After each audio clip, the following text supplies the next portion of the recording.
SM Store, amanah dalam muamalah. Kekuatan serta kekuasaan mereka yang sangat kuat. Kemudian datang seorang Nabi, seorang Rasul yang mengingkari perbuatan-perbuatan yang sudah mendarah daging di kalangan mereka. Tentunya secara logika tidak mungkin agama ini akan tersebar. Tidak akan mungkin agama ini sampai ke Surabaya hari ini. Karena kerasnya tekanan intimidasi dari mereka terhadap dakwahnya Nabi Muhammad SAW. Tapi karena memang agama ini bukan datang dari manusia, agama ini datang dari Zat yang Maha Kuat, yang Maha Perkasa. Oleh karena itu kita merasakan bagaimana nikmatnya Islam sampai detik ini.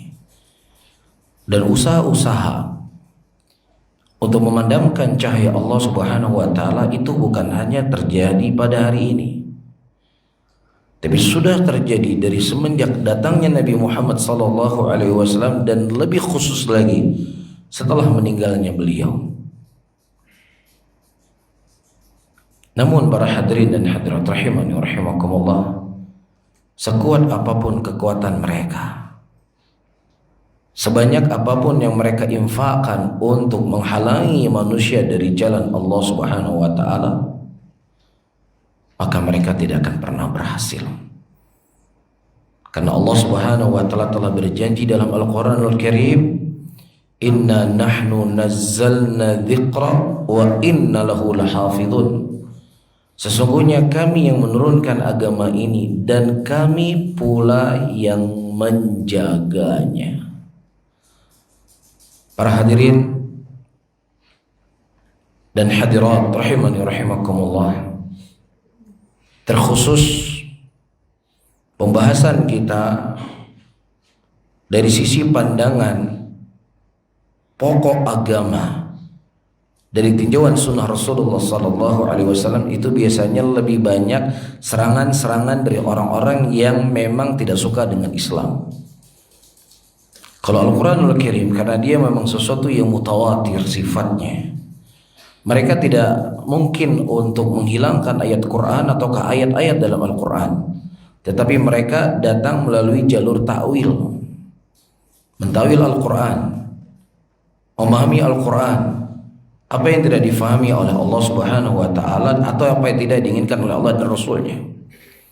Tetapi khusus dengan hadis-hadis Nabi SAW, ada di antara mereka yang menolak hadis sallallahu alaihi wasallam secara mutlak. Ada mereka dengan cara yang tersembunyi walaupun tujuannya itu sama.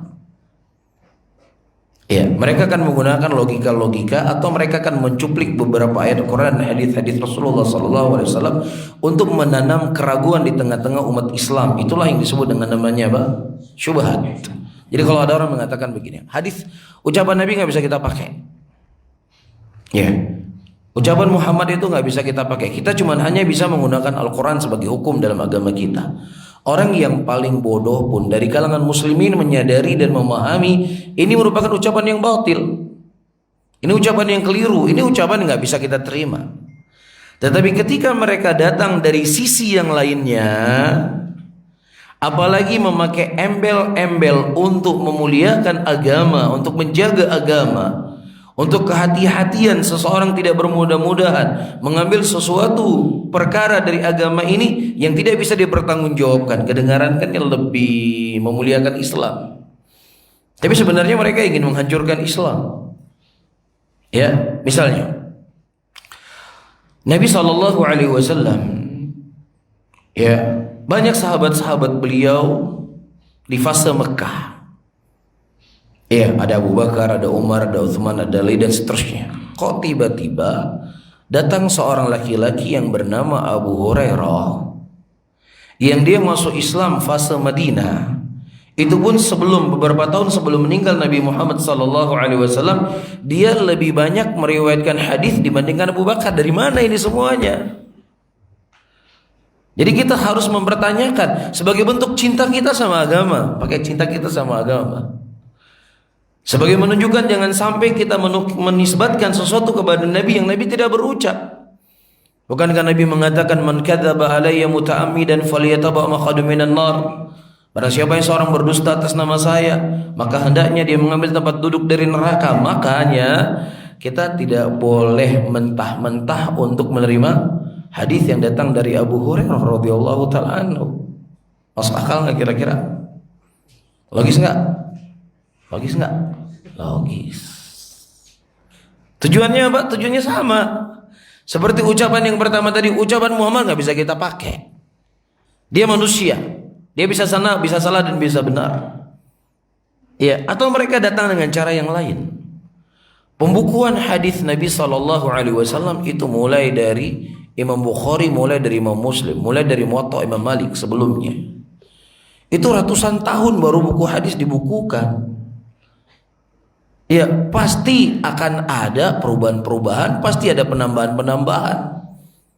Ya, kita contoh dulu ketika kita masih SD ya, atau SMP, kan ada pesan berantai.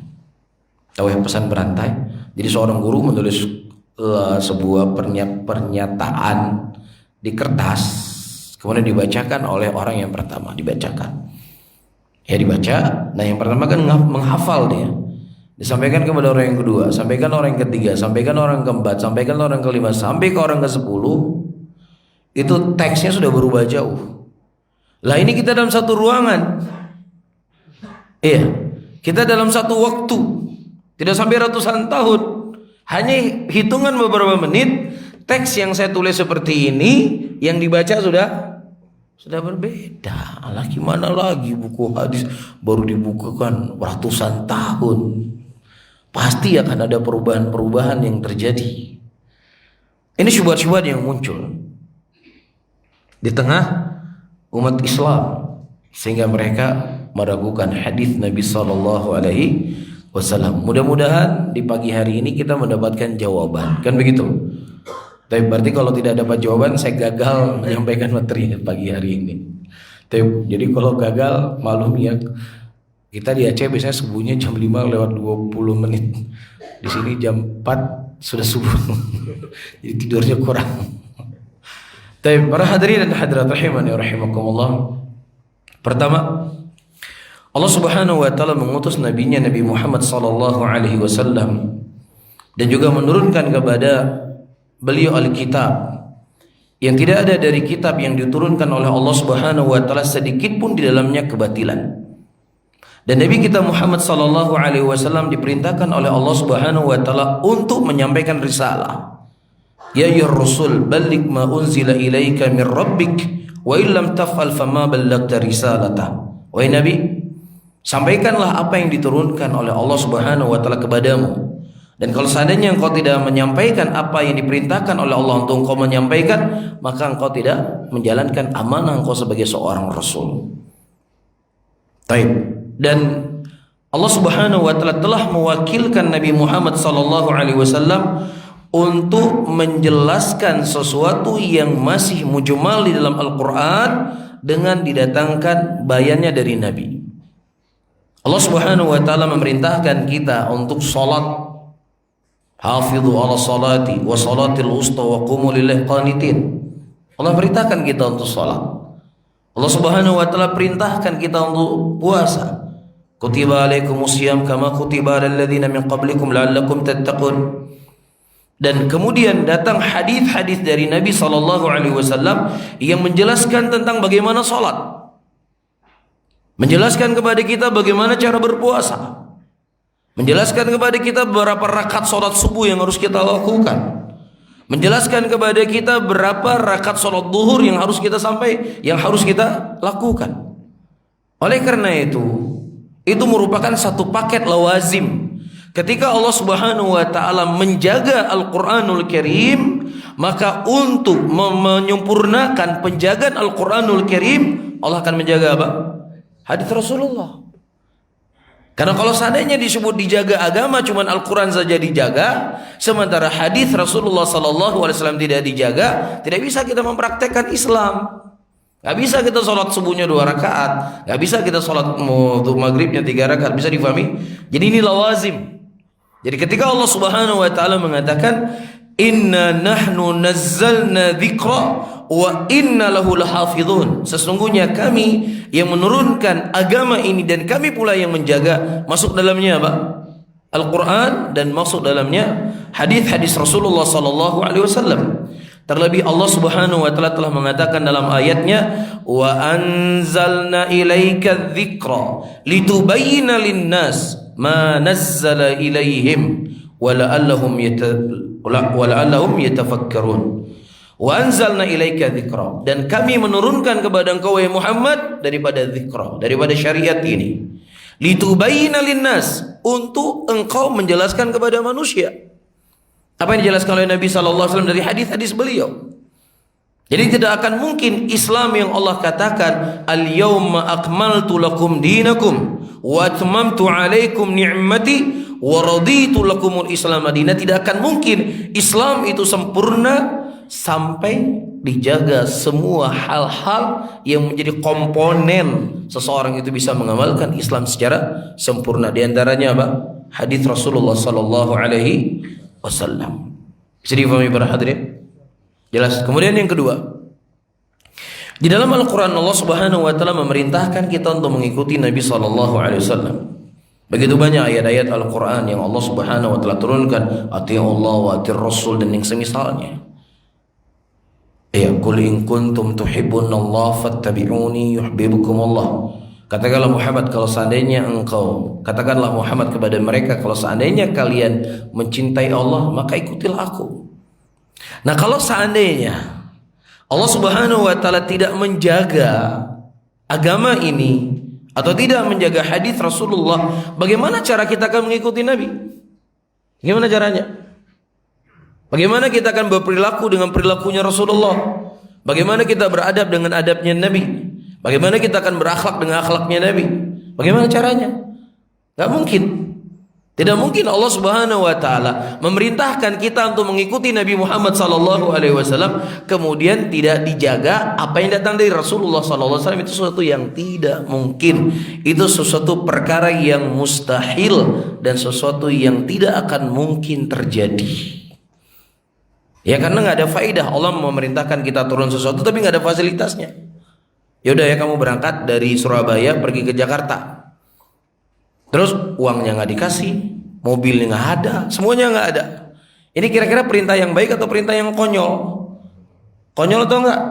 Lah, manusia saja ketika memerintahkan sesuatu tidak diberikan hal-hal yang akan menyempurnakan perintahnya, manusia konyol. Apakah mungkin itu dinisbatkan kepada Allah? Itu sesuatu yang nggak mungkin.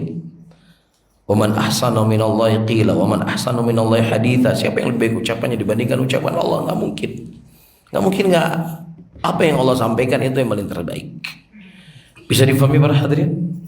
Dan juga ya, tapi mungkin kita ringkas-ringkas saja karena waktu kita tidak banyak. Tapi dari beberapa penjabaran yang saya sebutkan sebelum kita membaca sejarah kehidupan Nabi kita Muhammad sallallahu alaihi wasallam, para hadirin dan hadirat, setidaknya kita sudah punya gambaran. Secara umum hadis Nabi itu dijaga oleh Allah sebagaimana Allah Subhanahu wa taala menjaga Al-Qur'an. Tapi saya kuatkan di sini apa yang disebutkan oleh Al-Imam Ibnu Hazm rahimahullah.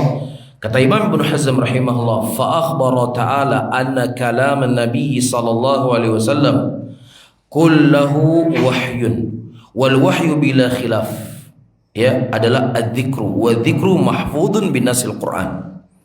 Kata Imam Ibnu Hazm, Allah Subhanahu wa taala mengkhabarkan di dalam Al-Quran bahwasanya ucapan Nabi kita Muhammad sallallahu alaihi wasallam seluruhnya adalah wahyu. Wa may yantiqu anil hawa in huwa illa wahyu yuha.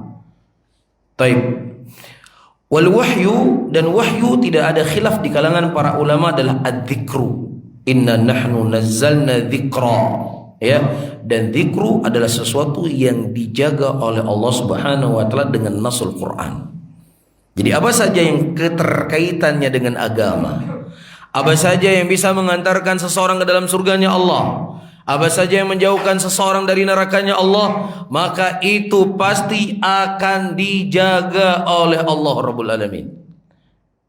Iya, apa saja yang tidak ada keterkaitannya dengan agama, apa saja yang tidak ada sisi tatbiqiyahnya untuk kita beramal, maka itu tidak ada jaminan Allah Subhanahu wa taala menjaganya, dan Allah bukan tidak mampu. Jelas? Nah, para nabi dan para rasul itu sudah cukup atau begitu banyak nabi dan rasul yang diutus oleh Allah Subhanahu wa taala di muka bumi ini. Ya, dan disebutkan oleh para ulama tidak ada satupun jasad seorang nabi yang diketahui kuburnya kecuali hanya Nabi Muhammad sallallahu alaihi wasallam. Yang lainnya itu tidak ada yang diketahui. Kenapa? Kenapa Allah nggak menjaga jasad? Kenapa Allah nggak menjaga kuburnya Nabi Musa? Kenapa Allah nggak menjaga kuburnya Nabi Ibrahim? Kenapa Allah nggak menjaga kuburnya Nabi Lut? Kenapa Allah tidak menjaga kuburnya Nabi Hud? Kenapa? Karena memang di situ nggak ada keterkaitannya yang masuk dalam pembahasan agama. Ya, maka sesuatu yang tidak ada keterkaitannya dalam urusan agama, dalam hal tatbiqiyah, itu nggak perlu untuk dicari tahu. Paham nggak? Di mana ya kuburan Nabi Musa? Di mana ya kuburan Nabi Nuh? Di mana ya kuburan Nabi Saleh? Di mana ya kuburan Nabi Lut? Terus kalau kamu tahu di mana kuburan Nabi Lut, di mana kuburan Nabi Nuh, apa sisi praktek yang mau kamu praktekkan? Karena dalam sunnah Rasulullah melarang kita untuk berjalan jauh untuk mendatangi kuburan. Nah, ketika di sana tidak ada nas tatbiqi atau tidak ada sesuatu yang perlu kita praktekkan, nggak perlu kita cari tahu, nggak perlu kita menghabis-habiskan waktu. Ya, atau dalam bahasa lain merinci sesuatu yang tidak perlu dirinci, kemudian dirinci, itu bukan menunjukkan kecerdasan seseorang, tapi justru itu menunjukkan apa? Ketidakcerdasannya. Ya, saya dengar di sini kan banyak para dosen ya. Jadi ketika seseorang itu berbicara, dilihat dia pintar itu bukan dengan banyaknya dia berbicara, tetapi pembicaraan yang ringkas, yang singkat, tetapi memberikan apa? Faidah. Contohnya begini, merinci sesuatu yang nggak perlu dirinci. Saya punya 10 ekor kambing. Tapi 5 warna hitam, yang 5 warna putih. Kemudian saya sampaikan, kambing saya yang 5 sudah, yang hitam sudah masuk kandang, yang putih juga sudah masuk kandang. Perlu nggak dirinci kira-kira? Perlu nggak? Terus kenapa yang hitam masuk kandang, yang putih juga masuk kandang? Kenapa nggak kamu katakan aja sekalian kambing saya semua sudah di dalam kandang, udah selesai. Kamu merinci hitam dan putih itu nggak ada faidahnya. Apa faidahnya kira-kira? Nggak ada kan? Nah, ketika nggak ada faidah dia rinci, ini menunjukkan tidak ada kecerdasan pada dirinya, kecuali kalau ada orang yang mau membeli kambing sama kita, dia butuh kambing yang warna hitam. Perlu kita rinci, saya punya kambing warna hitam 5 ekor, yang putih juga ada 5 ekor, terserah kamu pilih yang mana. Boleh kita rinci, karena ada apa? Ada sisi hal yang perlu untuk kita amalkan di situ, atau informasi yang dibutuhkan sama orang. Makanya ketika Syekh Shalih Al-Fauzan hafizahullah ditanya kepada beliau, ya Syekh, apakah Nabi Yusuf itu menikah dengan Imratul Aziz yang Allah ceritakan dalam surat Yusuf? Apa kata Syekh? Saya tidak menghadiri walimahannya, kata Syekh. Karena kamu tahu dia menikah, kamu atau dia nggak menikah, apa faedahnya buat kita? Nggak ada faedahnya. Mafhum di sini. Nah, begitu juga tahu kita di mana kuburan Nabi ini, di mana kuburan ini, apa faedah kembali kepada kita? Tidak ada faedah kembali kepada kita, karena kecuali kalau Rasulullah mengatakan, datangilah kuburan Nabi Nuh, engkau akan mendapatkan pahala seperti haji bersamaku. Datangilah kuburan Nabi Musa, maka engkau akan mendapatkan seperti sholat di masjidku selama 10 tahun. Nah, berarti ada hal yang perlu kita praktekkan, ada hal yang perlu kita amalkan, ada hal untuk menambah amalan kita di sisi Allah, maka disitulah kita bersemangat untuk mencari. Nah, ketika tidak ada hal yang kembali maslahatnya kepada kita, para hadirin dan hadirat rahimani rahimakumullah, Allah Subhanahu wa taala tidak menjaga. Bukan Allah tidak mampu, tetapi apa saja yang bisa mengantarkan kita ke dalam surganya Allah, itu subhanallah dibukukan oleh para ulama. Dan itu bukan berarti tidak ada campur tangannya Allah Rabbul Alamin. Di situ ada kehendak Allah yang subhanallah inginkan. Kita baca masalah fikih yang dibahas oleh para ulama, para hadirin dan hadirat rahimani wa rahimakumullah. Misalnya apa? Berkurban di hari raya. Itu pembahasan oleh para ulama sudah dibahas, bagaimana kalau seandainya seseorang berniat untuk berkurban di hari raya. Dia sudah beli pada tanggal 1 misalnya, hewannya semuanya sempurna, nggak cacat. Kemudian 1 hari sebelum disembelih, tiba-tiba sapi kambingnya atau sapinya masuk ke solokan, akhirnya kakinya patah. Apakah boleh dia menggunakannya atau beli yang lainnya? Ada dibahas semuanya oleh para ulama dalam buku mereka. Kemudian gitu. Atau seseorang tiba-tiba mau disembelih hewannya hilang, lari. Dicari, pas sampai waktunya berkurban hewannya udah nggak ada. Apakah wajib dia membeli lagi atau tidak wajib? Ya, atau misalnya kembalinya pada tanggal 14 Zulhijjah setelah hari tasyrik selesai. Apakah boleh dia menyembelih? Masya Allah. Dibahas nggak oleh para ulama? Dibahas karena ada sisi praktek yang harus kita praktekkan dalam hidup kita untuk mendekatkan diri kita kepada Allah dan menjauhkan kita dari nerakanya Allah Subhanahu wa ta'ala. Bisa difahami ya? Jadi saya ulangi kembali, apa saja yang ada sisi keterkaitannya dengan agama, apa saja yang ada sisi keterkaitannya mendekatkan diri kita kepada Allah, dan apa saja yang bisa menjauhkan kita dari nerakanya Allah, itu masuk dalam hal yang dijaga oleh Allah Subhanahu wa ta'ala. Taib. Kemudian juga disebutkan oleh Al-Hafidz Ibnu Hajar rahimahullahu ta'ala atau Ibnu Rajab rahimahullah, faqama Allah ta'ala li hifdhi sunnati aqwaman mayyazu ma dakhala fiha min al-kadhib wal wahm wal ghalat wa dhabbatu dhalik ghayat al-dhabti wa hafidhuhu asyadul hifdh. Dan juga Allah Subhanahu wa taala menjadikan para ulama, menjadikan ahlul hadis sebagai orang-orang yang berada di benteng yang pertama, pertahanan yang pertama untuk menjaga sunnah Nabi Muhammad sallallahu alaihi wasallam. Disebutkan oleh Al-Hafidz Ibnu Rajab rahimahullah, Allah Subhanahu wa taala menjaga sunnah Nabi sallallahu alaihi wasallam, menjadikan kaum yang mereka bisa membedakan apa yang itu dimasukkan sesuatu yang bukan dari hadis Nabi sallallahu alaihi wasallam dan mana yang itu merupakan bagian dari hadis Nabi sallallahu alaihi wasallam, dengan detail, dengan hafalan dan rasa takut mereka kepada Allah Subhanahu wa taala itu dia jaga apa saja. Saya sebutkan beberapa kisah. Baik. Pada waktu itu Imam Ahmad rahimahullah beliau berjalan dengan Yahya bin Ma'in dan juga Muhammad bin Ishaq. Mereka ingin mendatangi Fudail bin Dukain Abul Khair rahimahullah, seorang ulama besar pada waktu itu. Kemudian Imam Ahmad berkata kepada Yahya bin Ma'in. Yahya bin Ma'in ini suka menguji-nguji, suka mengetes seorang alul hadis, kira-kira hafalannya kuat atau enggak kuat. Suka dia. Kata Imam Ahmad, Yahya, ini yang kita datangi bukan orang sembarangan, itu jangan macam-macam. Itu saya bahasakan dengan bahasa saya. Jangan macam-macam, ente awas. Ya, kemudian bertemu mereka dengan Fudail bin Dukain rahimahullah. Kemudian Yahya bin Ma'in, saya sudah namanya seorang ulama hadis ya. Dia benar-benar ingin memeriksa, benar-benar ingin memastikan apakah orang ini pantas saya ambil alih hadisnya atau tidak. Jadi dia membawa 10 hadis dari Fudail bin Dukain. Misalnya hadisnya jalannya fulan qala Nabi. Sanadnya fulan qala Nabi 10. Diubah-ubah sama dia. Sanad yang pertama dibawa ke nomor hadis ke-10, hadis 10 dibawa sanadnya ke hadis ke-7. Diubah-ubah sama dia jalannya.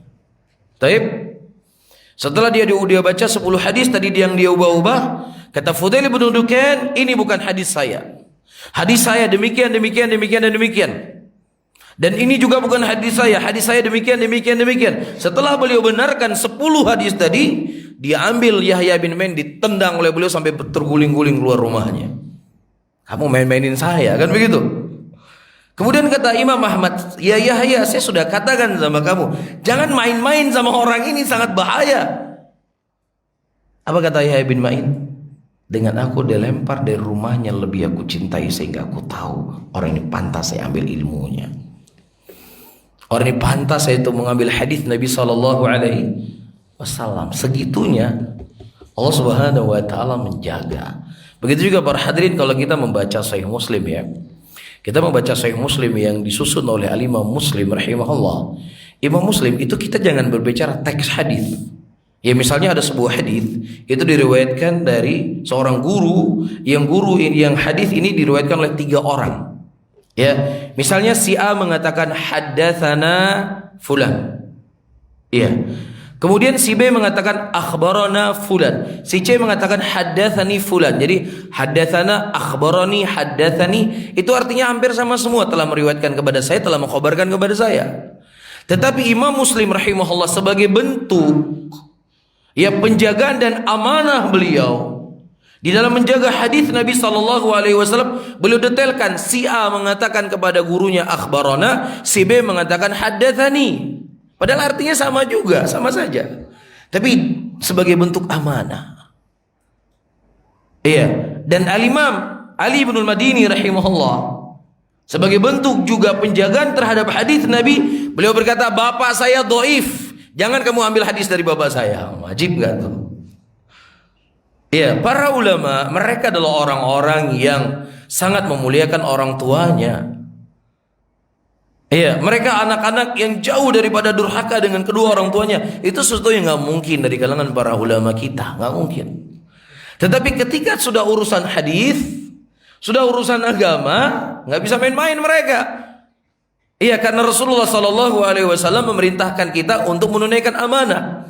Ketika dalam urusan jual beli, dalam urusan dunia, kita harus menjaga amanah. Tidak boleh barang yang bagus kita katakan jelek, kita katakan bagus.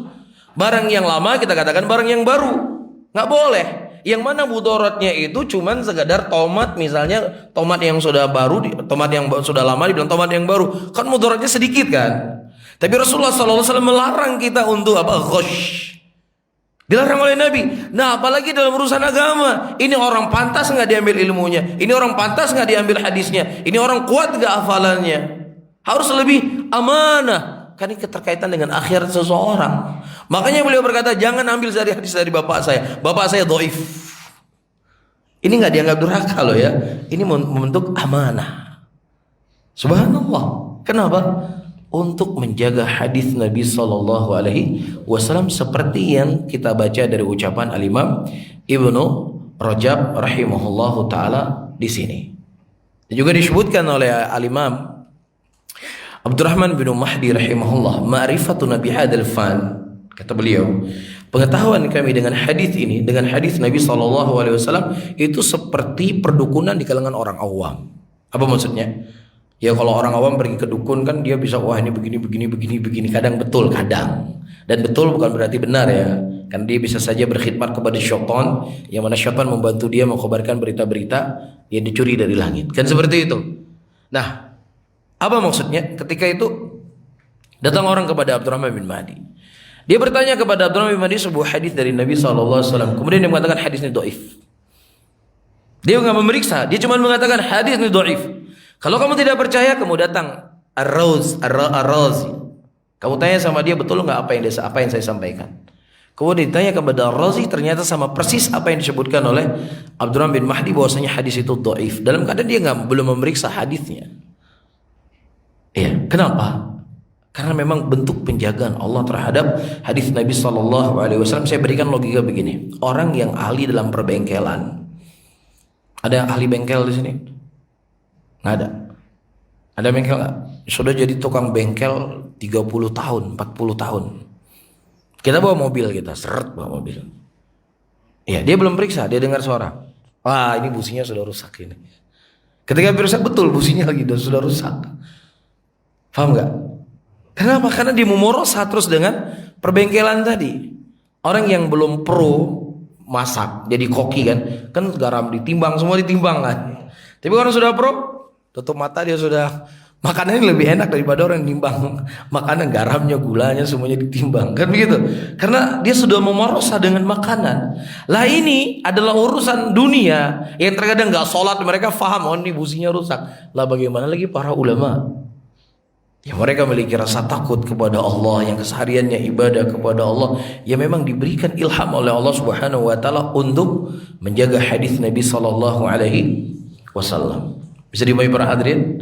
Taib. Kemudian ya, sebelum kita berbicara terlalu jauh para hadirin dan hadirat, kita ingin mengetahui juga ya tentang bagaimana sebuah hadis itu dikatakan sebagai hadis yang sahih. Ya, sebagaimana sebuah hadis dikatakan sebagai hadis yang sahih. Nah, apakah menentukan sebuah hadis itu dikatakan sebagai hadis yang sahih, ya itu ada dalilnya dari Nabi SAW?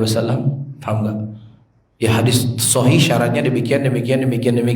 Apakah ada hadisnya dari Nabi SAW? Tapi para hadirin dan hadirat sedikit faidah ya, sedikit faidah.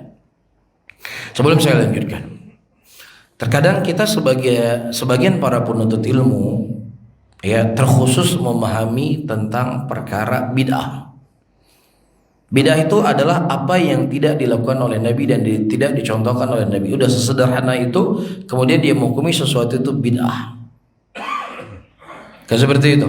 Padahal kalau kita melihat dan membaca ucapan para ulama kita, mereka akan berbeda memahami bid'ah apa yang kita fahami. Syekh Shalih Al-Fauzan hafizahullah taala ketika beliau ditanya, "Ya Syekh, apa hukumnya seseorang menggunakan alat tasbih ketika dia berzikir?" Alat tasbih, kata Syekh nggak ada masalah, silakan dipakai. Kalau ditanya sama saya, apa hukumnya? Bid'ah, Nabi nggak pernah berbuat. Nabi berzikirnya pakai alat, pakai tangan beliau, kan begitu. Syekh bin Baz rahimahullah juga pernah ditanya tentang mengusap wajah setelah berdoa atau selesai sholat, dua diantaranya. Kata Syekh nggak ada masalah, lakukan, itu sudah menjadi kebiasaan, silakan dilakukan. Kalau ditanya sama kita, apa hukumnya? Bid'ah, nggak pernah Nabi ngusap wajah, kan begitu. Nah kira-kira Syekh Shalih Fauzan dan Syekh bin Baz yang perlu dikoreksi atau pemahaman kita terhadap bid'ah yang perlu dikoreksi? Mana kira-kira perlu dikoreksi? Kita atau mereka? Kita atau mereka? Kita ya. Sepakat semua kita. Ya kan nanti saya sepakat ya. Jadi mereka yang perlu dikoreksi bukan kita kan? Gitu. Kita yang perlu dikoreksi, mereka yang nggak perlu dikoreksi. Karena mereka ulama. Kita yang ya betul, ya Ustadz, ulama kan bisa salah bisa benar. Ya kalau ulama bisa salah bisa benar, ente seringnya salah gitu kan. Bisa dipahami para hadirin. Jadi begini, masalahnya begini. Yang saya ingat begini. Apa hukumnya seseorang mengkhususkan ziarah ke rumah orang tuanya di hari raya? Apa hukumnya? Antum lakuin nggak? Lakuin nggak? Hari raya datang orang tua mudik pulang kampung sampai Surabaya jadi sepi. Ya mau orang awam musliminnya walaupun penuntut ilmunya semua mudik pulang kampung. Apa dalilnya? Ada nggak dibuat sama Nabi? Nabi pulang ke Mekah hari raya atau kemana gitu? Ada nggak dalilnya? Hah? Bidah nggak? Hati-hati, antum jangan nyerang-nyerang orang buat bidah, kita sendiri buat bidah. Hah? Sadar nggak antum? Sadar nggak kira-kira? Wah ini masalah dunia. Gimana masalah dunia ziarah? Ya mengkhususkan ziarah. Ini kan ziarah ini kan ibadah. Betul nggak ziarah ibadah? Nah Rasulullah menyebutkan dalam sebuah hadis, Inna rajulan zar'a khanu fi hadil qaryah. Ada seorang laki-laki yang dia menziarah saudaranya di sebuah negeri.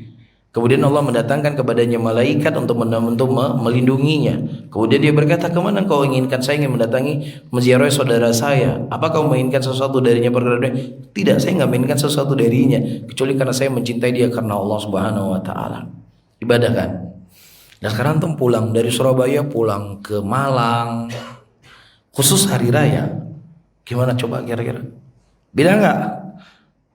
Hah? Apa yang tidak diamalkan oleh Nabi dan tidak dilakukan oleh Nabi? Bid'ah. Nabi nggak lebaran, pulang kamu nggak pulang, nggak mudik loh beliau lebaran. Nah di sini para hadirin dan hadirat rahimani rahimakumullah, makanya saya sebutkan tadi ya, ada hal-hal yang kita perlu untuk mengkaji sesuatu itu lebih mendalam. Kita melihat ucapan-ucapan para ulama kita. Ya kita lebih menelaah. Intinya kita sebagai seorang penuntut ilmu ketika mengatakan sesuatu itu bid'ah, minimal kita menukilkan Syekh Shalih Fauzan mengatakan bid'ah, Syekh bin Baz mengatakan bid'ah, Syekh Ibnu Utsaimin mengatakan bid'ah. Itu lebih selamat. Jangan kita beristihad sendiri-sendiri. Oh ini bid'ah, ini nggak ada di zaman Nabi. Itu maksud saya ya. Jadi bukan berarti kalau gitu Ustaz kita nggak boleh beda-bedain orang ya. Kita nggak boleh mengatakan beda semua. Enggak, saya nggak katakan demikian. Yang saya katakan adalah kita sebagai seorang penuntut ilmu, ketika kita menghukumi sesuatu bidah, kita nukilkan ucapan para ulama. Jangan sesuatu itu datang dari kita, istihadnya kita, sesuatu yang datang dari pikiran kita, yang tidak ada sesuatu yang kita sandarkan kepada para ulama.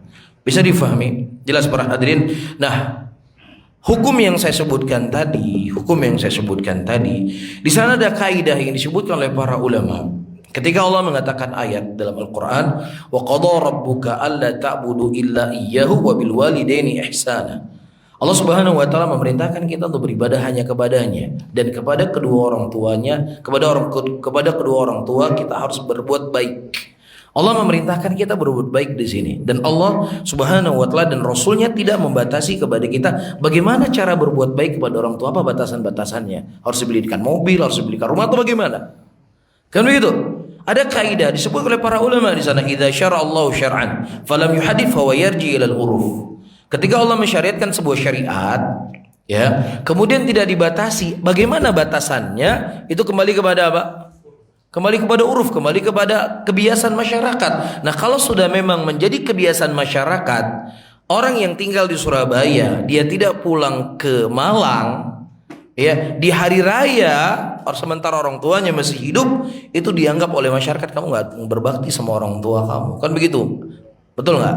Tapi kalau orang tuanya di Aceh, itu udah jauh kali itu. Ini masalah di Malang. Digas mobil sampai ke Malang sudah. Cuma beberapa sejam atau 40 menit. Kan begitu. Apalagi sudah ada jalan tol. Dia nggak pulang kampung. Saya nggak mau pulang kampung. Bid'ah itu nggak ada sunnahnya. Nah, ini parah lagi nih. Bisa difahami para hadirin? Jadi ada hal-hal yang itu ya sesuatu yang memang dalam kaidah-kaidah agama itu dibenarkan. Ya, dalam kaidah agama itu dibenarkan. Yang diambil kaidah itu dari mana? Dari Al-Quran dan juga dari Sunnah Rasulullah Sallallahu Alaihi Wasallam. Bisa difahami ya? Jadi intinya yang ingin saya sampaikan, kita jangan bermudah-mudahan untuk membid'ah-bid'ahkan sesuatu sampai kita mendapatkan penjelasan para ulama dalam masalah ini. Taib. Bisa difahami ya? Nah, Taib, sekarang saya ingin tanya, apa hukumnya Maulid Nabi? Apa hukum Maulid Nabi? Nah, bid'ah jelas. Karena sudah masyhur dari ulama kita, Syekh bin Baz, Syekh Shalih Fauzan, masyayikh kita sudah berfatwa demikian. Udah jangan ragu-ragu lagi. Jadi jangan sampai nanti salah paham. Oh, berarti Ustaz kita nggak boleh bidain Maulid ya? Karena gini-gini ya. Saya nggak lari ke sana ya. Saya katakan apa tadi? Sesuatu yang kita nggak pernah dapat penjelasan para ulama, ijtihad sendiri kita mau hukumi bidah. Itu yang saya katakan. Tapi kalau para ulama kita yang mereka orang takut kepada Allah Subhanahu wa taala telah menjabarkan, menjelaskan dan masyhur dari mereka, ya sudah, kita sebagai seorang penuntut ilmu tinggal taklid saja kepada mereka. Sudah selesai. Tanggung jawab, supaya tanggung jawab kita mudah nanti di hadapan Allah daripada kita berijtihad sendiri-sendiri. Ya, apalagi saya sering kadang-kadang menyampaikan para hadirin dan hadirat, ya saya sering mengkampanyekan lah ya bahasanya ya. Terkadang kita semua sebagai seorang penuntut ilmu sangat bermudah-mudahan mengatakan masalah ini nggak ada dalilnya. Sering nggak? Nggak ada dalilnya masalah ini. Walau dia menukilkan dari Syekh bin Baz, walau dia menukilkan dari Syekh Ibnu Utsaimin, walau dia menukilkan dari Syekh Albani, nggak ada dalilnya masalah ini. Ini kan ucapan-ucapan yang hanya dipantas diucapkan oleh siapa? Sekaliber Imam Ahmad. Ucapan yang hanya pantas diucapkan oleh sekaliber Imam Syafi'i. Ucapan yang pantas diucapkan sekaliber Imam Bukhari, yang di kepala mereka itu ada jutaan hadis Nabi. Jadi wajar ketika dikatakan nggak ada dalil dalam masalah ini. Lah kita kira-kira berapa hadis yang kita hafal? Berapa hadis? Rata-rata nih yang hadir di sini kira-kira mungkin ada yang menghafal 50, ada yang menghafal 5. Kita ambil jalan tengah. Berapa? 25. Ada 25 hafal hadis. Ada nggak kira-kira? Nggak ada ya? 10. Ada ya? Udah 10. Seragam 10 ya. Kita hafal hadis 10. Ya 10 yang dihafal. Yang kira-kira dibaca, yang diingat dibaca-baca berapa hadis? Yang nggak hafal tapi dia ingat, oh ada kayak gini, ada kayak gini. Berapa hadis kira-kira? Ada berapa? Lebih banyak lah, 50 lah ya. Berarti 10 sama 50, ada 60 hadis di kepala kita. Sementara hadis Nabi berapa? Hah? Imam Ahmad menghafal 1 juta hadis. Kita mengatakan nggak ada hadis, nggak ada dalil masalah. Jangan-jangan dalilnya di hadis nomor 11. Ya, kan begitu. Atau bisa saja dalilnya ada di tempat yang kita hafal, cuman kita tahu hadis itu dari teksnya saja. Kita nggak tahu mafhum muwafaqahnya, nggak tahu mafhum mukhalafahnya, nggak tahu dilalatul irsyadnya, nggak tahu dilalatul ima'nya, nggak tahu dilalatul qada'nya, bagaimana melihat sebuah nas. Kemudian kita katakan nggak ada dalil masalah ini, masya Allah. Loh, saya ada salafnya mengatakan nggak ada dalil masalah ini. Sering Syekh Imam Ahmad mengatakan dalil. Imam Ahmad menghafal 1 juta hadis, mas, wajar. Beliau mengatakan nggak ada dalil masalah ini. Lah kita menghafal hadis 10 hadis nggak ada dalil masalah ini. Gimana kira-kira? Logis nggak kira-kira? Nggak logis. Imam Ahmad ketika ditanya, ya Imam, apakah orang yang menghafal hadis 200.000 hadis boleh berfatwa? Nggak boleh, kata beliau. 200.000 hadis nggak boleh berfatwa. Kalau 300 nggak boleh juga. 400 saya harap boleh. Harapan. Berapa? 400 ribu hadis. Bukan 400 toh, 400 ribu. Saya harap boleh dia berfatwa, boleh dia berijtihad. Jadi kita sekarang berhadir, kita cuma menukilkan apa yang ditanya, apa yang dibahas oleh para ulama. Karena kita bukan mujtahid. Kecuali kalau ditanya, Ustadz apa ya kiat-kiat untuk kita menjadi orang yang istiqomah? Yaitu kan nggak perlu, istilahnya kan nggak perlu berijtihad melihat ini dan itu. Ya istiqomah banyak berdoa kan gitu kan. Kita bicara masalah-masalah fikih, masalah-masalah yang rumit itu, ya sudah kita kembali kepada para ulama. Jangan kita yang menghukuminya. Bisa difahami? Apalagi sampai-sampai mengatakan Imam Syafi'i laki-laki, saya juga laki-laki. Ya kamu laki-lakinya gimana? Imam Syafi'i laki-lakinya gimana? Imam Syafi'i umur 17 tahun sudah jadi qadhi, sudah jadi hakim. Lah kita, mohon maaf kita semua ya baru umur 40 tahun baru meluruskan baca Al-Fatihah. Kan begitu kita semuanya. Maksudnya kita ingin memposisikan kita siapa, mereka tuh siapa. Bisa difahami perhatian. Kita kembali kepada apa yang kita ingin sebutkan. Hadis Nabi, hadis Rasulullah sallallahu alaihi wasallam itu dikatakan sahih ketika terkumpul padanya dua syarat. Syarat mutsbitah wa syartus salbiyah. Atau disebutkan oleh para ulama 5 syarat. Masuk dalamnya mutsbitah, masuk dalamnya as-salbiyah. Yang pertama, di antara syarat hadis dikatakan sahih. Nah, yang pertama ketika rawinya al-adl. Rawinya apa? Al-adl. Apa itu adl? Al-adl disebutkan oleh al-Imam Asy-Syafi'i dan juga diikuti oleh al-Imam As-San'ani rahimahullah, maka mahasinu aghlab bin musawi. Ketika kondisi seseorang itu yang baiknya lebih mendominasi daripada yang jeleknya. Baik, adapun Al-Hafidz Ibnu Hajar ketika beliau menyebutkan definisi al-adl dalam kitab beliau Nuzhatun Nadhar, beliau mengatakan bahwasanya al-adl adalah seseorang yang dia terus-menerus di dalam ketaatan kepada Allah Subhanahu wa taala dan dia menjauhi hal-hal yang bisa menjatuhkan muruahnya. Dan para ulama rahimahullah mereka mengatakan definisi Al-Hafidz Ibnu Hajar ini definisi yang sangat ketat, sangat berat, dan itu mungkin hanya dimiliki oleh Nabi Muhammad sallallahu alaihi wasallam. Ya, demikian yang disebutkan oleh sebagian para ulama. Bukan saya yang mengkritik ya, karena saya bukan siapa-siapa mengkritik sekaliber al-Imam Al-Hafidz Ibnu Hajar. Tapi ini disebutkan oleh sebagian para ulama. Makanya sebagian ulama mereka banyak merojihkan apa yang datang dari Syafi'i dan dikuatkan oleh San'ani rahimahullah. Al-adl apabila seseorang kondisi dirinya lebih mendominasi kebaikan daripada kejelekan. Tapi karena yang namanya manusia bisa saja dia berbuat dosa, bisa saja dia berbuat maksiat, kan seperti itu. Makanya kalau kita membaca dari buku-buku para ulama tingkatan-tingkatan para ulama, ada yang diantaranya mereka musyaddidun, ada yang mereka mutasahilun, ada di antara mereka mutawassitun di dalam mengambil hadis dari seorang rawi. Ada rawi yang menilai hadis seperti Al-Imam Syu'bah. Sekedar hanya mendengar musik di sebuah rumah, beliau tolak semua orang yang ada di rumah tersebut periwayatan hadisnya dari Nabi. Ya, bisa saja mungkin orang datang ke situ dia main musik yang mana pemilik rumah nggak tahu. Al-Imam Syu'bah beliau tolak semuanya. Faham? Ada orang yang masuk ke masjid terkadang pakai kaki kiri udah langsung ditolak hadisnya. Ya, ini disebut dikelompokkan oleh para ulama kelompok apa? Mutasyaddidun. Dan mutasyaddidun di sini dalam arti kata apa? Bukan konotasi jelek ya, tapi ketatnya mereka menjaga orang untuk bisa diambil hadis dari mereka. Dan ada dari kalangan mutasahilun, pokoknya selama dia muslim udah pokoknya diterima aja semuanya. Pokoknya dia muslim saja sudah.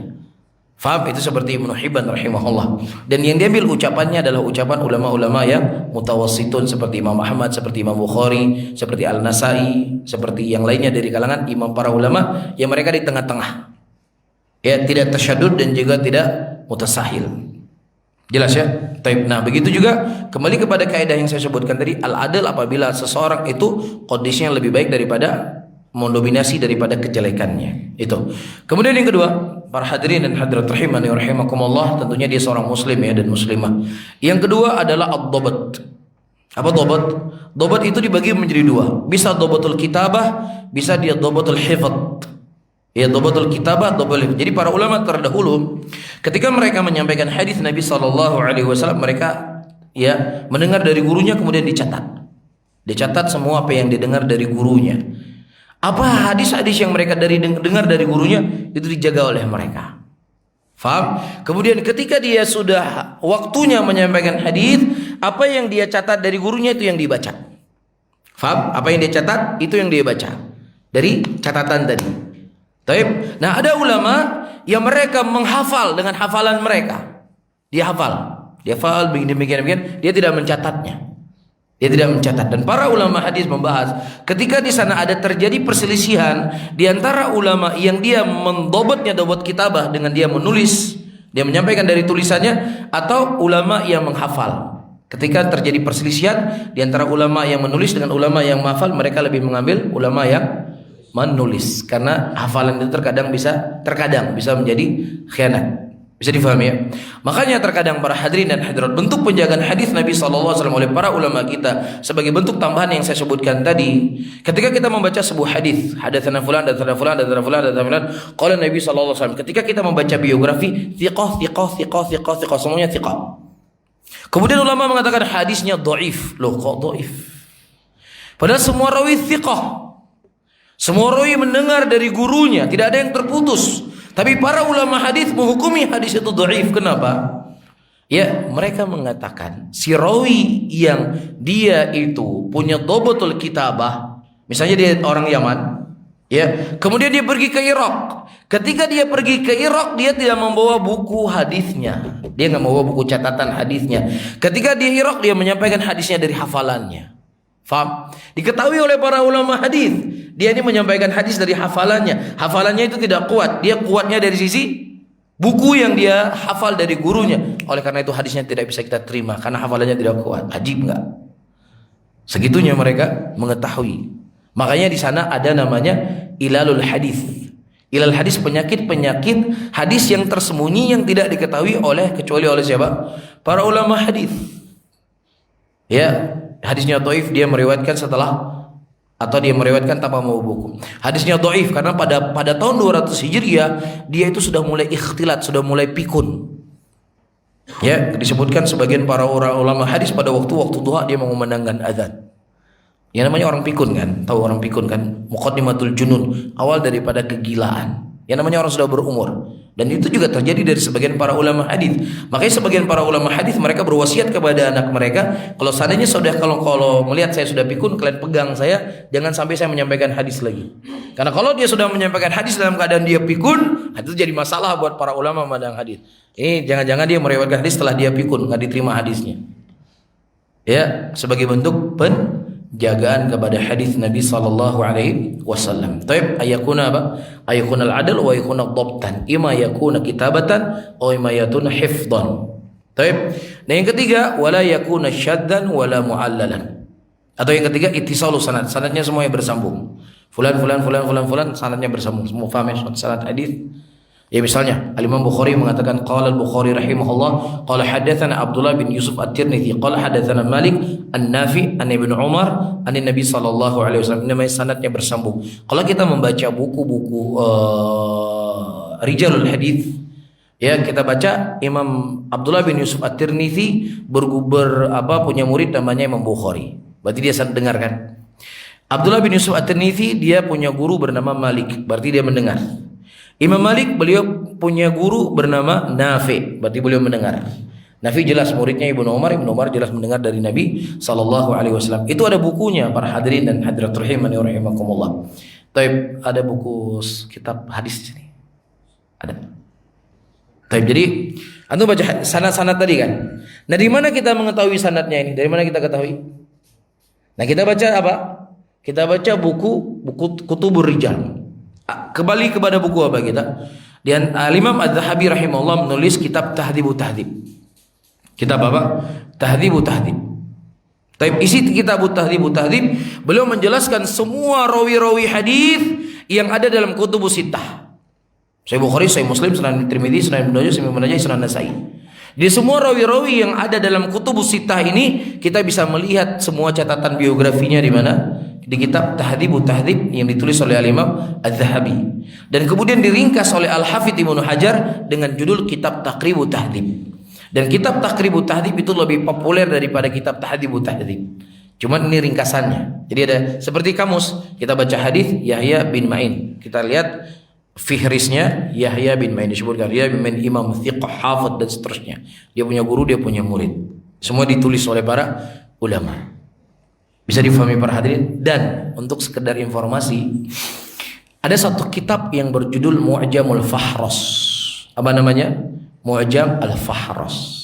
Dari sebagian saya lihat di maktabah dulu ketika saya belajar, di maktabah itu ada 11 jilid kitabnya. 11 jilid. Siapa penulisnya? Penulisnya seorang berkebangsaan Prancis kafir dan mati dalam kekafiran. Cuma dia berkhidmat kepada hadis Nabi SAW. Dan subhanallah, Rasulullah mengatakan apa? Terkadang Allah Subhanahu wa taala menguatkan agama ini dari laki-laki fajir. Kan demikian kata Nabi. Apa isi kitab Mu'jamul Fahras? Mungkin kalau sekarang sudah ada Google kan, cicik Nabi SAW keluar kan. Nah sebelum ada Syekh Google, di mana mau cari hadis? Misalnya, dakhala Nabi SAW ilal Baqi. Nabi masuk ke Baqi. Nabi masuk ke Baqi. Tidak disebutkan sahabatnya siapa, tidak disebutkan siapa yang mengeluarkan hadisnya. Kemana kita mau cari? Kita baca satu-satu. Sahih Bukhari baca satu-satu, kemana kita cari kira-kira? Bingung kan nyarinya kan?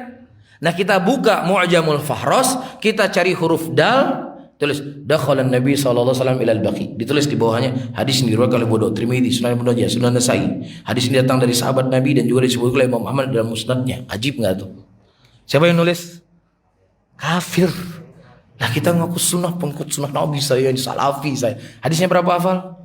Aduh Ustaz, itu nggak tanya Ustaz, yang penting saya bela sunnah Ustaz. Terus pakai apa ente bela sunnah? Pakai apa? Hah? Pakai tisu bela sunnah? Bela sunnah itu dengan kita menghafal hadis, dengan kita mengetahui apa maksud ucapan Nabi, itu membela sunnah. Membela sunnah itu nggak bisa Allahu Akbar nggak bisa. Membela sunnah itu dengan dipelajari ilmu warisan Nabi Sallallahu Alaihi Wasallam. Bisa difahami ya? Tapi karena waktu kita sudah habis, ya udah saya nggak baca lagi. Kalau saya baca terus ini nggak selesai. Tapi kemudian para hadirin hadirat, supaya ada kesimpulannya. Jadi kita kan sekarang sudah ada kitab Sahih Bukhari, kitab sudah ada Sahih Muslim, sudah ada Sunan Ibnu Majah, sudah ada kitab Muwatta Imam Malik, sudah ada Musnad Imam Ahmad. Ya walaupun sejarah penulisan hadis Nabi SAW sudah ada di zaman Nabi, kemudian di zaman Abu Bakar, di zaman Umar bin Khattab radhiyallahu taala dan seterusnya. Cuman saya ingin lebih, karena waktu kita sangat sempit, saya ingin fokus saja dengan pembahasan dari kitab-kitab tersebut. Jadi Imam Malik rahimahullah menulis kitab Muwatta Imam Malik. Apa isinya kitab Muwatta? Kitab Muwatta Imam Malik beliau mengumpulkan semua hadis-hadis yang datang dari Nabi Muhammad SAW dalam satu kitab. Tidak disusun berurutan dengan A, B, C, D. Jadi sudah diacak saja semua hadis Nabi SAW beliau kumpulkan dalam kitab Muwatta Imam Malik yang beliau kumpulkan. Taib. Dan kita sebagai orang-orang yang baru belajar hadis pasti akan kesulitan untuk membuka kitab Muwatta Imam Malik untuk mencari hadis-hadis Nabi SAW. Demikian. Kemudian datang Imam Ahmad. Beliau menulis kitab apa? Musnad. Ya, jadi apa saja kitab hadis yang bernama Musnad itu disusun berdasarkan nama sahabat Nabi SAW. Musnad Abu Bakar, Musnad Umar, Musnad Uthman, Musnad Ali, Musnad Aisyah, Musnad Abu Hurairah, Musnad seterusnya. Jadi ketika kita ingin membaca hadis An Abi Hurairah radhiyallahu taala, oh berarti kita baca di mana? Di Musnad Imam Ahmad dari Musnad Abu Hurairah. Masih sulit? Kita juga masih sulit karena terlalu banyak nanti hadis Abu Hurairahnya. Tapi kemudian datang Sahibus Sunan. Ya, datang Sahibus Sahih seperti Sahih Bukhari, seperti Sahih Muslim, Sunan Abu Dawud, Sunan Tirmidzi, Sunan Ibnu Majah, Sunan Nasa'i. Mereka menulis berdasarkan abwab. Berdasarkan apa? Abwab. Bab Kitabul Ilm, Kitabul Ilm. Kemudian Fadlul Ilmi. Apa saja hadis-hadis Nabi sallallahu alaihi wasallam yang menyebutkan tentang kemuliaan ilmu, siapapun nama sahabatnya dia masukkan di mana? Di mana? Di kitab Fadlul Ilm. Jadi lebih mudah enggak kita cari? Lebih mudah. Berarti saya ingin mencari hadis keutamaan salat berjamaah. Kita ambil Sahih Bukhari, kita ambil Sunan Tirmidzi, kita ambil Sunan Ibnu Majah misalnya, kita buka dibaca fisnya Kitabus Shalah. Kita lihat di situ, babnya Fadlus Shalah, nanti akan ada di situ. Tinggal kita buka. Lebih mudah kan? Jadi disusun berdasarkan abwab. Cuman kalau di Sahih Bukhari mereka mensyaratkan sahih, Sahih Muslim mereka mensyaratkan sahih. Dan juga kalau kita bercerita tentang Sahih Bukhari, para hadirin dan hadirat, ajib kita akan melihat bagaimana khidmat para ulama terhadap hadis sahih, terhadap Sahih Bukhari, dan ini sebagai bentuk penjagaan Allah Subhanahu wa taala. Imam Bukhari menulis kitab sahih. Imam Bukhari menulis kitab sahih. Ya, dalam satu malam Imam Bukhari rahimahullah terkadang beliau terjaga sampai 6 kali. Setiap terjaga, apa yang beliau ingat hadis, tulis hadis. Tidur lagi, terjaga lagi, nulis lagi hadis. Kita terjaga bangun tidur, apa yang kita ambil? HP. Udah itu jujur itu sudah. HP, udah WA enggak? Kayak gitu kan? Atau apa komentar di status saya hari ini ya? Itu ulama hadis langsung dibuka sama mereka. Jadi wajar enggak? Wajar kalau kita meninggal, apa yang tersisa? HP kita. Kalau mereka, ilmu yang tersisa karena pengorbanannya besar. Bisa difahami para hadirin? Jadi itu kitab Sahih, Bukhari, Sahih Muslim dan seterusnya kan. Nah kemudian datang para ulama setelahnya seperti Al-Hafidz Ibnu Hajar, seperti Al-Imam Nawawi. Imam Nawawi menulis kitab Riyadhus Shalihin. Beliau hanya menulis hadis-hadis Nabi tentang raqaiq, tentang adab. Jadi kalau saya ingin baca kitab adab makan, adab tidur, adab bertetangga, kemana kita larinya? Ke Riyadhus Shalihin, cari di situ. Tapi kalau kita cari di Muwatta Imam Malik, sulit nggak? Sulit kita akan cari di Muwatta Imam Malik. Di Musnad Imam Ahmad kita juga nggak tahu siapa hadis yang meriwayatkan tentang berbuat baik kepada tetangga, nggak hafal kita nama sahabatnya. Alhamdulillah ada ulama kita menulis kitab Riyadhus Shalihin yang membahas tentang adab. Kan seperti itu, tinggal buka. Begitu juga Al-Hafidz Ibnu Hajar menulis kitab Bulughul Maram. Ya, beliau hanya khusus dalam masalah fikih saja, kitab Thaharah, kitab Shalah, kitab Zakat. Berarti kalau kita ingin mencari kitab apa hadis-hadis Nabi tentang masalah fikih, ya udah paling dekat dengan kita apa? Kita baca kita baca Bulughul Maram. Seperti itu. Tapi saya tadi lupa saya sebutkan tadi Al-Imam Bukhari menulis kitab Sahih Bukhari. Kan seperti itu. Dan fikihnya Imam Bukhari kita bisa mengetahui dari babnya. Dan khidmat para ulama kepada Sahih Bukhari itu ajaib, luar biasa. Pertama yang mensyarah Sahih Bukhari, hampir semua ulama mensyarah Sahih Bukhari. Dan sebagian buku tersisa kepada kita dan sebagiannya mafqud. Imam Bukhari, Imam Al-Hafidz Ibnu Hajar menulis kitab Syarah Sahih Bukhari. Ibnu Rajab mensyarah Sahih Bukhari. Ibnu Mulakin mensyarah Sahih Bukhari. Banyak para ulama mensyarah Sahih Bukhari. Kemudian bukan hanya disyarah Sahih Bukharinya, kemudian disyarah bab yang ditulis oleh Imam Bukhari. Misalnya bab Bukhari mengatakan bab al-ilmu qabla al-qauli wal amal. Itu disyarah oleh para ulama, khusus babnya saja. Ada kitab khususnya lagi. Ada lagi Imam Bukhari dalam judul, di dalam bab beliau sering mengatakan judulnya Qala al-Malik rahimahullah demikian. Imam Bukhari tidak bertemu dengan Imam Malik. Berarti ada sanad yang terputus di situ kan, antara Imam Malik dengan Imam Bukhari. Datang Al-Hafidz Ibnu Hajar menulis kitab 6 jilid judulnya Taghliqut Ta'liq. Isinya apa? Khusus menyambung semua sanad-sanad yang ada di judul di Sahih Bukhari, dibuat sanadnya semua lengkap. Ajib enggak? Ya. Begitu khidmatnya para ulama terhadap hadis Nabi SAW. Lagi-lagi saya tanya, apa khidmat kita kepada hadis Rasulullah? Minimalnya kita hafal kayak hadis-hadis pendek. Kan begitu kan? Ya kalau nulis kitab jauh kali kita. Nulis kitab jauh nggak? Jauh. Minimal ada hadis Nabi yang kita hafal. Bisa difahami ya? Kemudian para hadirin dan hadirat rahimani wa rahimakumullah, datang lagi supaya sebenarnya ulama kenapa besar kecil untuk apa? Yang untuk kita yang kecil ini. Jangan yang kecil juga tidak dipelajari, tidak dihafal. Arba'in Nawawi ditulis oleh Imam Nabi supaya mudah kita hafal, supaya ada di kepala kita tuh hadis Nabi. Jadi kalau nanti yaumul qiyamah ketemu sama Nabi enak kita. Ada ucapan beliau yang kita hafal, dan beliau juga telah mengatakan nadarallahu imra'an sami'a maqalati, Allah memutihkan wajah orang-orang yang mereka mendengar ucapanku dan kemudian dia menghafalkan dan dia menyampaikannya, diputihkan wajahnya oleh Allah. Jadi jangan sampai ketemu sama Nabi ada hafal ucapan Nabi, ada apa itu? Nuntut ilmu sampai ke negeri Cina. Udah hafal hadis cuma 5, palsu lagi semuanya. Terus ngaku paling cinta sama Nabi, parah kita. Parah nggak kira-kira? Parah kita. Parah tuh kata ibu-ibu. Jadi mulai sekarang para hadirin dan hadirat, ya kita harus lebih serius untuk menghafal hadis Nabi SAW. Subhanallah, untuk melihat bagaimana Abu Hurairah radhiyallahu taala anhu Abu Hurairah.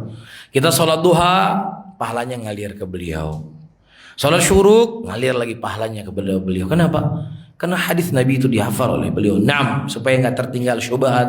Abu Hurairah kenapa hadisnya itu beliau lebih banyak daripada sahabat yang lain? Pertama, beliau didoakan oleh Nabi SAW, apa yang beliau hafal itu tidak terlupakan. Yang kedua, walaupun beliau waktu yang tinggal masuk Islamnya beliau hanya beberapa tahun sebelum Rasulullah wafat, beliau selalu melazimkan diri beliau dengan Nabi Muhammad SAW. Dan yang ketiga, para hadirin dan hadirat, ketika seorang sahabat, ya, Abu Hurairah beliau tidak mengalami masalah-masalah masalah Nabi ketika Nabi di Mekah. Tapi ada hadis-hadis yang beliau riwayatkan ketika Nabi di Mekah. Kan begitu? Dan beliau mendengar dari sahabat yang lainnya. Ketika seorang sahabat mendengar dari sahabat yang lainnya, yang sahabat lainnya tidak disebutkan, itu tidak berpengaruh dengan hadis, karena semua sahabat Nabi apa? Udul sifatnya mereka. Bisa dipahami? Jadi dia mendengarkan Nabi SAW demikian. Dari siapa beliau mendengar? Dari Umar bin Khattab. Kemudian beliau tidak menyebutkan Umar bin Khattab, beliau hanya menceritakan karena Nabi SAW. Apakah diterima? Diterima, karena Umar bin Khattab orangnya adil, fiqh. Jadi sahabat Nabi walaupun dihilangkan nama sahabat Nabi oleh sahabat Nabi yang lainnya, maka itu tidak berpengaruh dengan hadis Nabi, karena mereka semuanya udul, semuanya mereka adil, ya, disebut namanya ataukah tidak disebut namanya. Bisa difahami para hadirin? Itulah menjadi sebab kenapa Abu Hurairah hafalan hadisnya itu lebih banyak. Bisa difahami? Dan adapun model yang kita pakai tadi, ya, model dalam satu kalimat sudah berubah, ya kita makannya mecin setiap hari. Ya gimana mau hafalannya kuat, nggak sholat, banyak buat maksiat. Mereka, para ulama kita terdahulu, Al-Imam Waqi' rahimahullah atau imam yang lainnya, saya lupa salah seorang dari imam tersebut, ketika dihadir di majelis gurunya dia nggak pernah mencatat. Dia nggak pernah mencatat. Dia dengar dari gurunya. Kapan dia catat? Di rumah nanti dia catat. Di rumah dia catat. Nah, kalau saya tanya kepada jamaah semua hari ini, apa keutamaan menghafal hadis Nabi SAW yang saya sebutkan 3 menit lalu? Masya Allah, ibu-ibu lebih ingat. Padahal lebih jauh tuh duduknya. Bapak ingat? Baru 3 menit. Masa kita yang 3 menit mau disamakan sama mereka? Mereka menghafal, betul-betul ingat mereka. Nanti diuji ingatan mereka, ditulis semuanya dari Nabi SAW. Ketika ditanya, kenapa engkau yang tidak pernah menulis tapi hafalan hadis engkau lebih banyak daripada yang menulis? Dia mengatakan bahwasanya ilmu itu adalah cahaya, dan cahaya Allah tidak diberikan kecuali kepada orang-orang yang bertakwa. Adapun pelaku maksiat itu dijauhkan dari hafalan, dari ilmu, hilang hafalannya.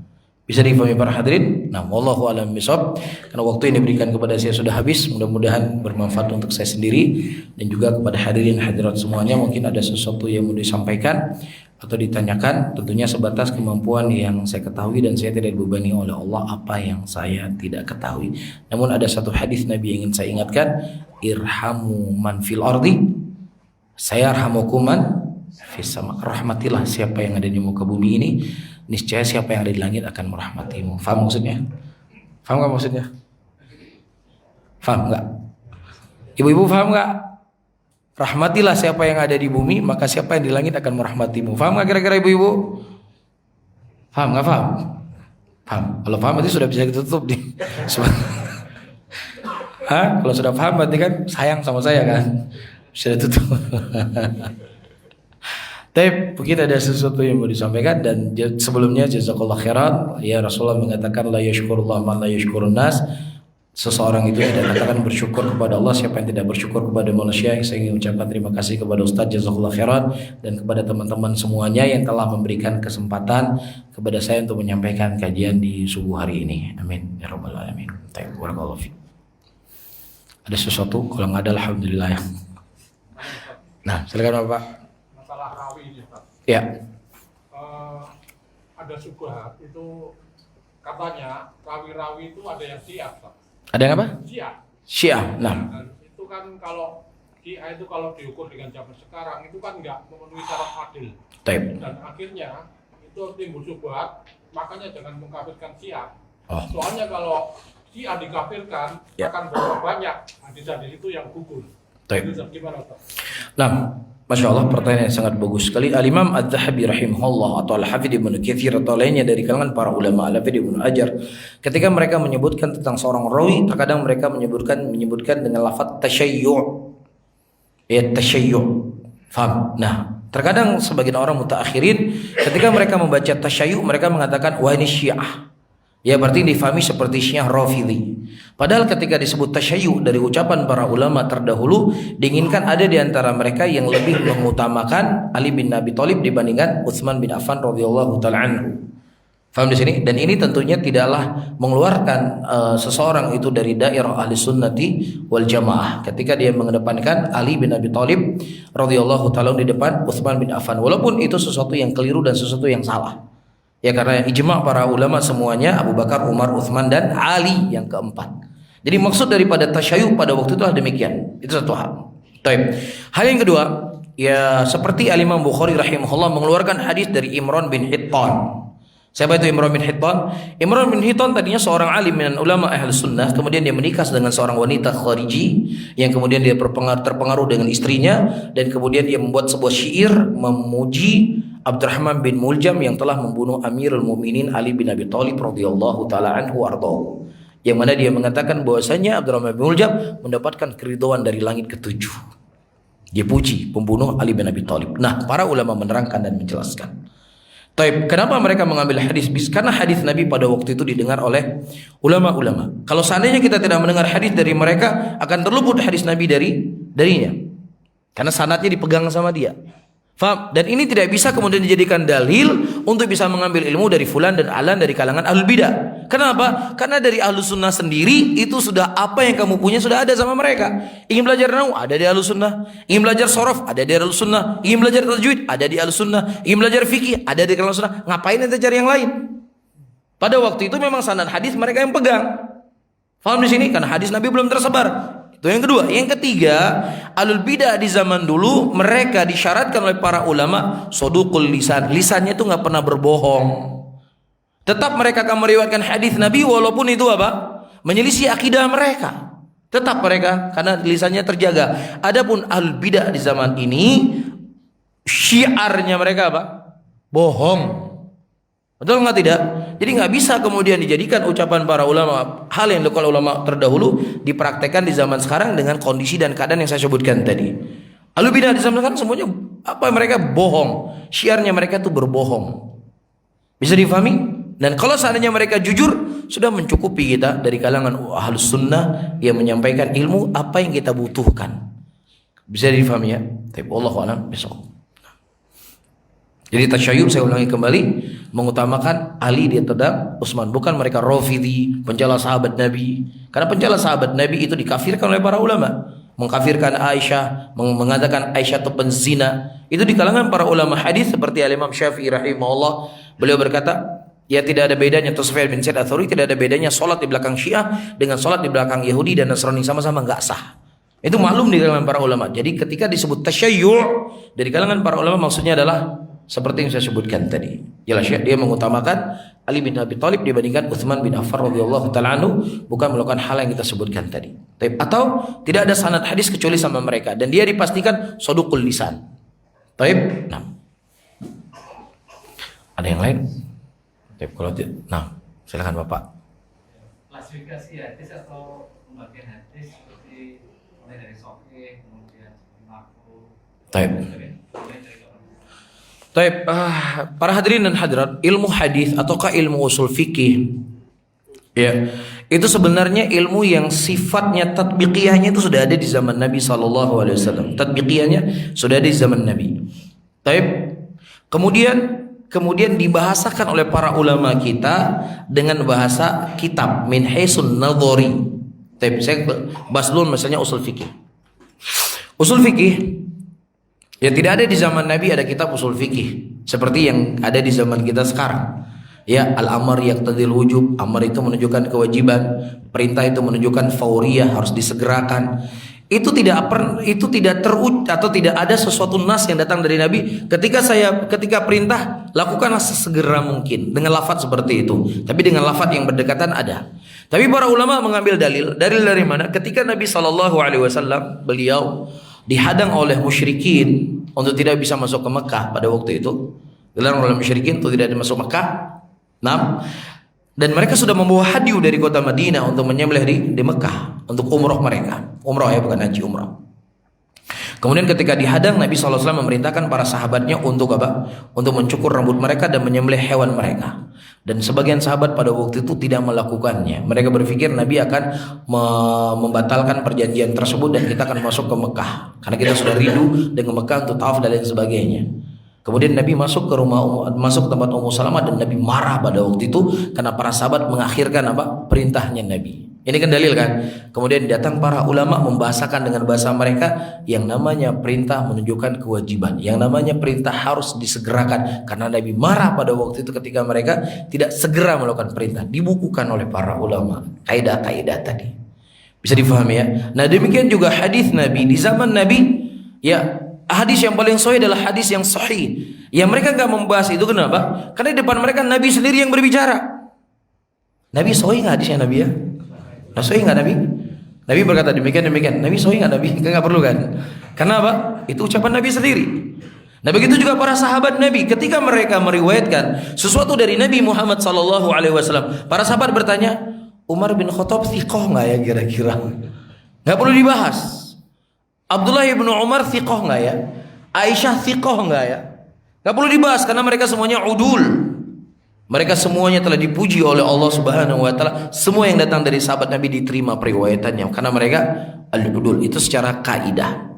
Taib. Dan kemudian di zaman setelah meninggal Nabi SAW, ya, di zaman Khalifah Ali bin Abi Thalib mulai ada kelompok Syiah yang membawa hadis-hadis palsu, mulai muncul kelompok Sufi yang membawa hadis-hadis palsu dan lain sebagainya yang menisbatkan sesuatu kepada Nabi apa yang tidak disampaikan oleh Nabi atau apa yang tidak diucapkan oleh Nabi SAW. Kemudian para ulama merinci dan menjelaskan dan menerangkan, ya, dari hal-hal kenapa hadis itu dhaif, kenapa hadis itu palsu dan lain sebagainya dari rawi-rawinya. Bisa difahami ya? Kemudian dibukukanlah buku-buku hadis tadi. Dibukukan hadis Sahih Bukhari, Sahih Muslim dan lain sebagainya. Kemudian setelahnya mereka membuat kesimpulan. Ya, walaupun selama hadis itu hasan pun sekalipun tetap kita amalkan, tetapi sebagai bentuk ilmiah, sebagai bentuk pertanggungjawaban hadis ini yang teriwayatkan dari Nabi kita SAW, yang menyampaikan hadis ini tidak lebih thiqah, tidak thiqah orang yang meriwayatkan fulan dan lain, sebagai bentuk apa? Bentuk ilmiah, apa? Pertanggungjawaban ilmiah. Karena antara Sufyan bin Sa'id Ats-Tsauri berbeda dengan Muhammad bin Ishaq dalam rutbahnya. Faham? Muhammad Yahya bin Ma'in atau Ats-Tsauri itu thiqah, tsabt. Berarti kalau hadisnya disebut dengan hadis sahih. Berarti kalau ada Muhammad bin Ishaq saduq. Dia itu derajatnya tidak seperti derajatnya siapa? Derajat Sufyan bin Sa'id Ats-Tsauri. Maka disebutkan hadisnya di bawahnya. Tapi boleh kita amalkan, pengamalannya sama, nggak ada bedanya. Dan tahun berapa mereka menyebutkan, wallahu a'lam bishawab, saya tidak tahu persis di tahun berapa kemudian mereka menyebutkan. Tetapi sudah dijelaskan oleh para ulama, hadis yang paling sahih adalah hadis yang diriwayatkan oleh Bukhari dan Muslim. Taib. Kemudian setelahnya hadis Bukhari. Kemudian setelahnya apa? Sahih Muslim. Kemudian setelahnya syarat di Sahih Bukhari dan syarat di Sahih Muslim. Kemudian apa? Syarat Bukhari. Kemudian apa? Syarat Muslim. Taib. Kemudian Sunan An-Nasa'i dan seterusnya. Taib. Kemudian juga dari sisi kedudukannya ada yang namanya hadis sahih, ada yang namanya hadis sahih li ghairi, ada yang namanya hasan li dzati, ada yang namanya hasan li ghairi. Yaitu disebutkan oleh para ulama dalam buku-buku hadis mereka. Apa tujuannya? Tujuannya untuk kita nanti dalam ilmu hadis itu kan ada ketika hadis dhaif dengan dhaif dikumpul naik menjadi ke atas. Hadis hasan li ghairi naik dikumpul-kumpulkan naik lagi ke atas. Bisa difahami? Nah, kalau kita tanya apa dalilnya? Hadis dhaif. Ketika dhaif dengan dhaif naik menjadi hasan li ghairi. Hasannya karena yang lainnya. Nah, mana dalilnya? Mana dalilnya? Ya, bingung. Bisa nggak kita cari dalil? Berarti kalau nggak dalil bid'ah itu kamu mengatakan hasan li ghairi. Oh, nggak kayak gitu. Dalilnya Syekh Albani dan ulama yang lainnya mereka berdalilkan dengan apa? Dengan persaksian. Allah menyebutkan tentang ayatul dain. Persaksian dua orang wanita sama seperti persaksian seorang laki-laki. Berarti kalau wanita yang lemah ketika dikumpulkan sama seperti seorang laki-laki. Nah, pendalilannya dari mana? Ini namanya dilalatul qada. Apa namanya? Dilalatul qada. Itu dibahas oleh Imam Ushul Fikih bagaimana cara kita meminas. Ini namanya dilalatul qada. Enggak ada Rasulullah menyebut, Allah mengatakan dalam ayat itu dalil hadis sahih dhaif jadi hasan li ghairi. Enggak disebutkan, cuma disebutkan di situ apa? Laki-laki itu sebanding dengan 2 orang perempuan. 2 orang perempuan sama seperti 1 persaksian laki-laki. Nah, ulama mengambil istimbat dari dalil tersebut. Kalau seandainya ada hadis doif dan doif dikumpulkan, maka dia menjadi sahih. Nah, itulah pendalilannya dengan al-qadha. Makanya saya sebutkan tadi, bisa saja hadisnya kita hafal, cuman kita tahu teksnya saja. Nggak bisa melihat dalil itu dari banyak arah, dari banyak sisinya. Bisa difahami para hadirin, dan di sini menunjukkan kepada kita terus semangat belajar, terus semangat menuntut ilmu. Jangan terlalu banyak komentar dan jangan terjadi perdebatan, apalagi menjadi syuyukhul Islam di Facebook atau media sosial. Penuntut ilmu punya kerjaan yang lebih berharga dalam hidupnya untuk terus menggali dan menuntut ilmu agama. Dan terkhusus ketika kita belajar ilmu hadis, kita akan mendapatkan keasyikan dan indahnya ilmu tersebut. Ya, ini cuma sekadar mukadimah. Alhamdulillah di sini antum punya ustadz-ustadz yang luar biasa. Ya, tinggal kita lanjutkan belajar kita, dan saya rasa ustadz juga kan semua ustadz. Ayo dong kita bahas mustalah hadis supaya kita lebih tahu. Ya, setidaknya kita seorang penuntut ilmu, walaupun kita nggak seperti jadi kayak Syekh Albani ya. Ibaratnya kita udah tahu, oh mustalah hadisnya begini ya kaidahnya. Oh ushul fikih gini ya. Oh kaidah fikih begini ya. Setidaknya setiap tahun ada pertambahan ilmu kita terhadap agama kita ini. Bisa difahami ya? Wallahu a'lam bishawab. Mungkin ini yang bisa saya sampaikan, mudah-mudahan bermanfaat untuk saya sendiri dan juga buat hadirin dan hadirat semuanya. Dan saya mohon maaf kalau ada kalimat-kalimat yang tidak berkenan dari apa yang saya ucapkan. Saya akhiri, subhanallah bihamdika asyhadu an la ilaha illa anta astaghfiruka wa atubu ilaik. Wassalamualaikum warahmatullahi wabarakatuh.